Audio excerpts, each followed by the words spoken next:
zitakuwa shahidi. Hatujafika mbali. Wakati mzee wa boma anakufa, alizungumza kitu gani kwenye hiyo boma? Wakati mama wa boma anakufa, alizungumza kitu gani kwenye hiyo boma?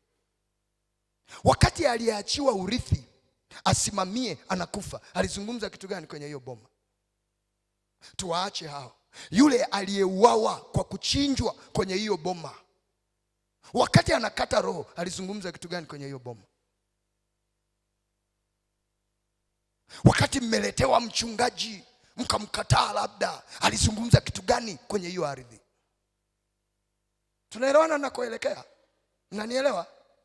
Kwa sababu Biblia inasema nataka kuongea na ninyi na ardhi itakuwa shahidi. Itakuwa shahidi. Maana yake nini? Itashuhudia. Maana yake nini? Itaandika.